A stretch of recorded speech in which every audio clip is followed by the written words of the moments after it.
সাধারণত কনসার্ট বলতে আমরা বুঝি বিশাল মঞ্চে শিল্পীদের নান্দনিক পরিবেশনা, আর সামনে দর্শক শ্রোতাদের একাত্মতা, উন্মাদনা। তবে নানা কারণে সাম্প্রতিক সময়ে ইনডোর কনসার্টের প্রসার লক্ষ্য করা যাচ্ছে।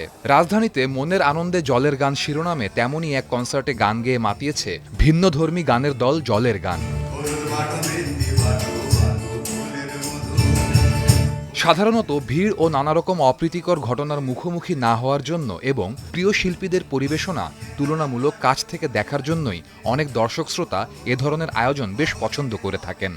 সবসময় নূর ইভেন্টসের আয়োজনগুলো খুব সুন্দর হয়, তো এবার জলের গানটা নতুন ছিল। আসলে নগর জীবনের ব্যস্ততা, পাথর সবকিছুর বাইরে যে আমাদের নিজস্ব যে একটা সংস্কৃতি আছে, নিজস্ব যে একটা জীবন আছে, মাটির প্রতি টান আছে, আজকের এই অনুষ্ঠান ওই জিনিসটাকে আসলে প্রতিফলিত করে। আর গতানুগতিক জনরার বাইরে গিয়ে নিজের দেশের সংস্কৃতি, নিজের মাটির সাথে থাকার যে ব্যাপারটা, এটা আমাদের সবাইকে অনেক উদ্বুদ্ধ করে।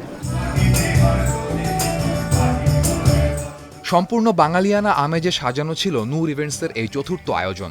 আয়োজক জানান, তরুণ সমাজের কাছে বাঙালির নিজস্ব শিল্প, সংস্কৃতি, সাহিত্য তুলে ধরতেই তার এমন আয়োজন।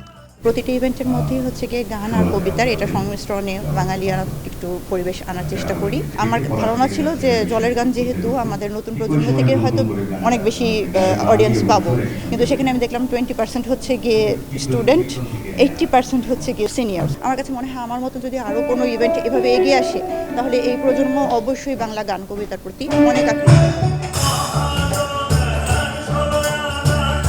জনপ্রিয় সব গান গেয়ে বরাবরের মতোই দর্শক শ্রোতাদের মন মাতিয়েছে জলের গান।